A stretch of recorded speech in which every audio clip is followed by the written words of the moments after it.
Hello, I'm Newlands here in Redwood City with Lane from FiberNet, how you doing? Very good, how are you? Good. So Lane, tell us about your company.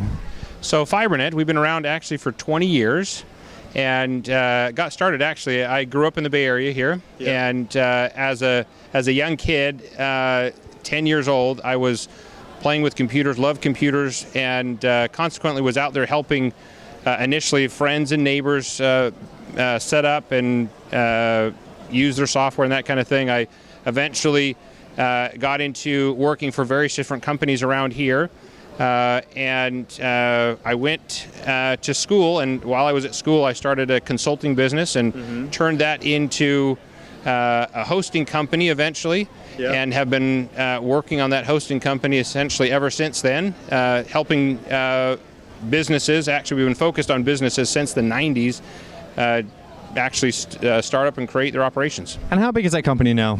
So FiberNet is a 70-person company, and it's been great. We're actually opening up a second location here in the Bay Area.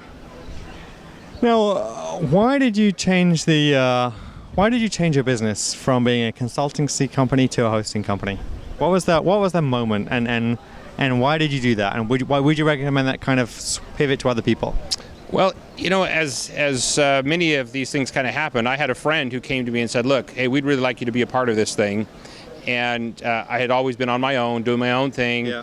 And that's a very hard business to be in, quite frankly, because you could be making great money today and you're not making any money tomorrow. Right. And so it's always better to have a steady income and then an ability to grow that company and grow it into something great. So it was kind of an obvious opportunity for me when I was asked to start this thing, and we've been having a great time ever since. And it's just more scalable business, let's face it. Absolutely, sure. You can't scale yourself. Yeah. So very hard. Okay. And so what tips would you pass on to other startups, other entrepreneurs? Really, as far as I'm concerned, it's not very complicated. You just got to work your guts out, and you make mistakes and you get up and you try again, and you don't give up. And when you fail, you get back out there and you do it again and you do it again.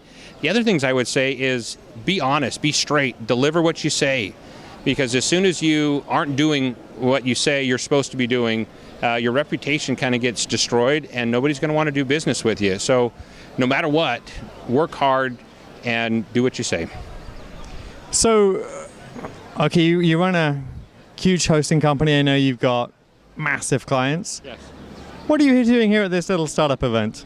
Well, we're excited about startup companies, actually. So for us, these startup companies are perfect opportunities for us to help them.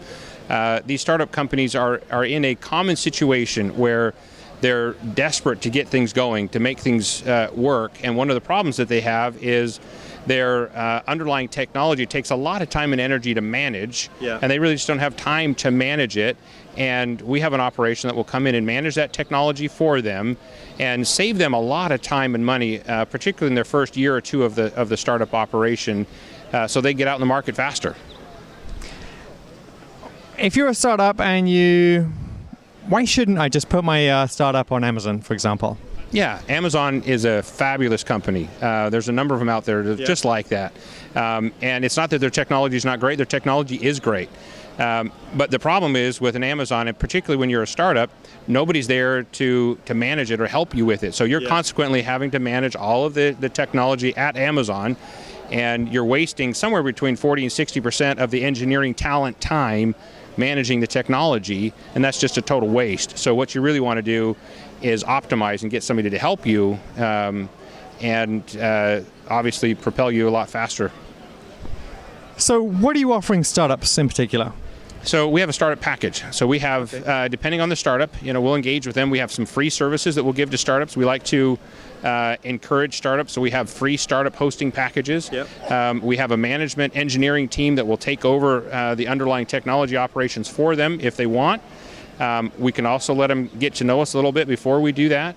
But we really like to encourage startups, so we just have a passion to give them the free services they need initially to get started, and then when we help them be successful, then we get paid down the road. Fantastic. If people want to find out more information and connect with you, how do they do that? So they can connect with me via our homepage, fiber.net. Yeah. They can find me on LinkedIn or Facebook, and I'd be happy to communicate with them there. Fantastic.